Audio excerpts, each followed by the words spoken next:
देखो, ये बम फोड़ना, ये विस्फोट करना, ये किस प्रकार की भाषा है? तो आतंकवादियों की भाषा है। बम फोड़ना ये पाकिस्तानियों की भाषा है। तो कुल मिलाकर ये इनका चरित्र इससे दर्शाता है, इसकी इस प्रकार की भाषा से।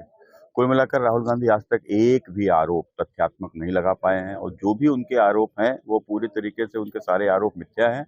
और सब दिखाता है कि ये आरोप किसी न किसी द्वेष बस लगाए जा रहे हैं प्रधानमंत्री जी के ऊपर। अब प्रधानमंत्री जी से द्वेष किस बात का है? उनकी नजरों में तो केवल एक ही परिवार देश में जो प्रधानमंत्री बनने का हकदार है, वो गांधी परिवार, नेहरू परिवार।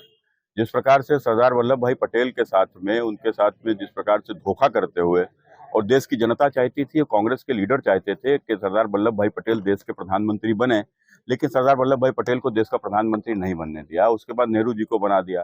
तो लगातार नेहरू के बाद इंदिरा, इंदिरा के बाद राजीव, और राजीव के बाद सोनिया ने जिस प्रकार से देश के प्रधानमंत्री को एज ए कठपुतली चलाया, तो वो दर्शाता है कि इनकी मानसिकता क्या है। तो इसलिए गरीब पिछड़े चाय बेचने वाले का बेटा देश का प्रधानमंत्री बन गया, और जिसके नेतृत्व में देश तरक्की कर रहा है, शायद इनसे बर्दाश्त नहीं हो रहा है। यही घृणा है इनकी, जो लगातार इस प्रकार के झूठे आरोप लगाते हैं। इसी में उनके द्वारा कुछ ऐसे शब्द बोले गए, जैसे नेपाल में जो हुआ उस तरीके से हाँ, जो नेपाल में जो हुआ वो 2014 में हिंदुस्तान में हो चुका है।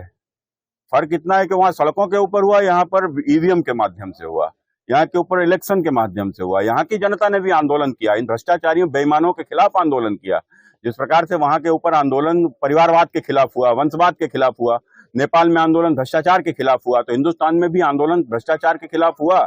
सबने देखा था, जिसमें अन्ना हजारे भी बैठे थे, और उस आंदोलन का परिणाम था कि देश में नरेंद्र मोदी देश के प्रधानमंत्री बने। भ्रष्टाचार के खिलाफ नरेंद्र मोदी देश के प्रधानमंत्री बने, इस परिवारवाद के खिलाफ नरेंद्र मोदी देश के प्रधानमंत्री बने। तो कुल मिलाकर नेपाल जैसी जब क्रांति आएगी, राहुल गांधी का घर फूंक दिया जाएगा, अखिलेश यादव का घर फूंक दिया जाएगा। आप लिख लीजिए मेरी बात को। इनके सबके ऊपर, राहुल गांधी के ऊपर भ्रष्टाचार के मुकदमे हैं, अखिलेश यादव के ऊपर भ्रष्टाचार के मुकदमे हैं, लालू प्रसाद यादव के ऊपर भ्रष्टाचार के मुकदमे हैं। देश में कोई विपक्ष का ऐसा नेता नहीं है जिसके ऊपर भ्रष्टाचार के मुकदमे ना हो। इस तरह की बयानबाजी को आप कैसे देखो, ये लोग देश में आग लगाना चाहते हैं। उनको हमने कहा ना कि लगातार एक के बाद एक चुनाव हार रहे हैं।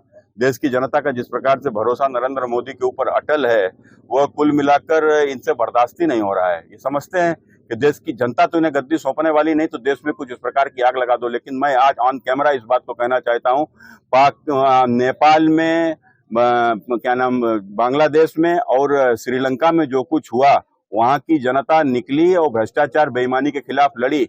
लेकिन यहाँ के ऊपर कौन निकलेगा? यहाँ भ्रष्टाचार बेईमानी के लिए जनता नहीं निकलेगी। यहाँ के ऊपर यदि कोई निकलेगा तो देशद्रोही निकलेंगे। और याद रखो, यदि देशद्रोही यहाँ के ऊपर सड़कों पर निकलेंगे तो राष्ट्रवादी सड़कों पर दौड़ा दौड़ा कर मारेंगे, अगर इस प्रकार की किसी ने भी हिम्मत की।